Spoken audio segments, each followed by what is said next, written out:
Mga kaibigan, pag-usapan natin ngayon ang statement ng Makati Business Club.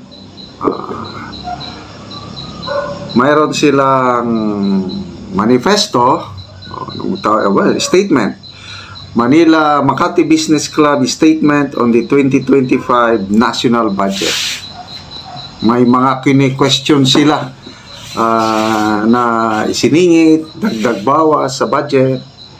So, I think pangatlo na ito.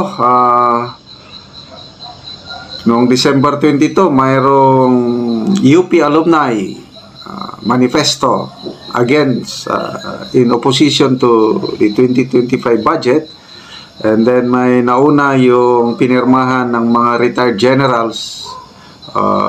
Ganon doon, kine-question nila itong 2025 budget. So, salamat dito sa Makati Business Club. Basahin ko ang kanilang statement.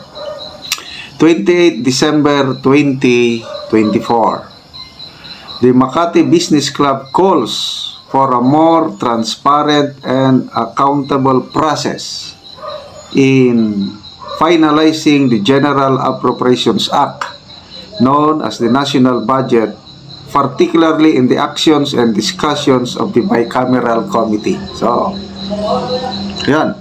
Nire-reklamo nila ang BICAM. At the same time, they're commending the President. MBC commends the initiative of President Ferdinand Marcos Jr. in scrutinizing the bicameral approved 2025 budget before its final passage.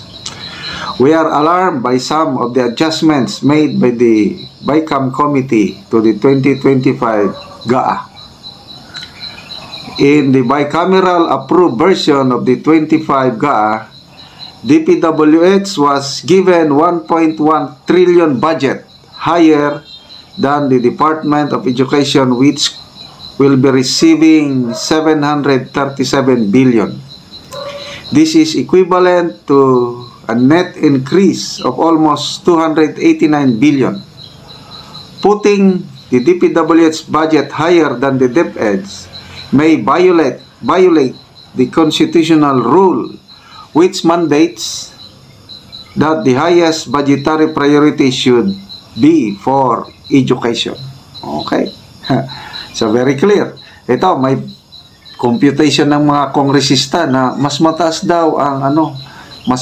daw ang budget ng education. Lang, wala yun. Anomalous, sabi ng mga ibang budget analyst, yung computation nila.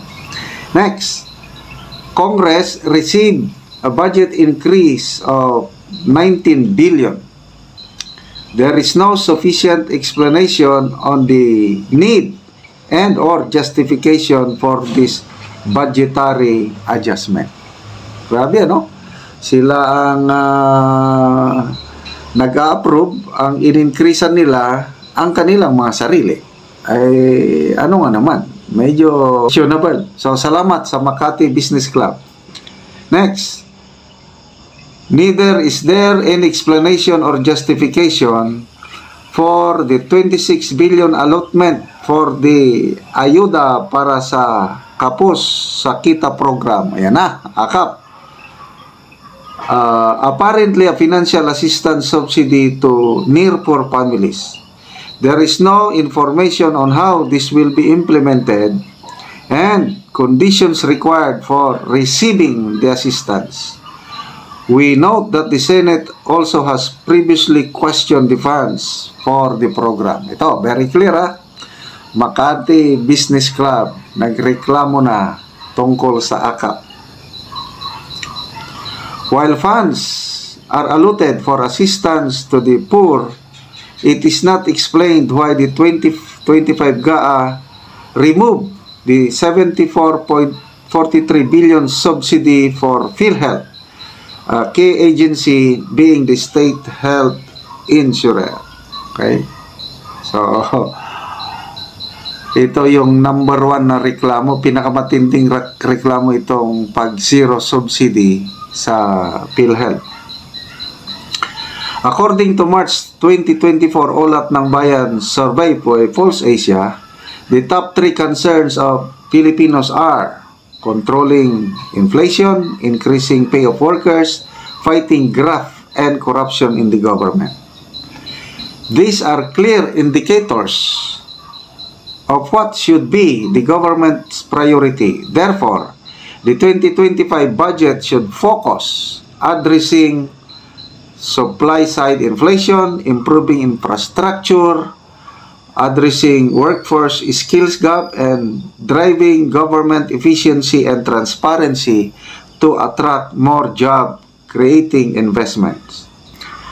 MBC believes that the national budget should be designed to address the concerns and needs of the Filipino people. Thus, MBC calls for a more transparent and needs-aligned corrective actions to the 2025 budget. Okay. So, halos ganito rin ang laman ng manifesto ng mga retired generals na yung budget is hindi tumutugon sa pangangailangan ng bansa. At ang in-emphasize ng mga retired generals, yung pagbawas ng pondo sa modernization fund at iba pang ahensya na binawasan. So, yung manifesto naman ng mga UP alumni, ang focus nila is yung pagbawas sa pondo ng education. DepEd, pondo ng UP, binawasan. Pondo ata ng CHED, binawasan. And then, of course, itong tatlong manifesto, retired generals, UP, at itong MBC, laman kanilang statement o manifesto, yung PhilHealth. Talagang central, central focus ng reklamo ng taong bayan, yung zero subsidy sa PhilHealth. So, bukas, malalaman na natin kung ano ang ano ang resulta sa budget review ng Pangulo. So, dito, pinasalamatan ng mga businessmen ang ginawa ng Pangulo sa pagre-review. Although yung iba may question na ano lang daw yun, photo ops lang daw yun, hindi naman talaga review. Kailan tingnan natin, let's give the President a benefit of the doubt.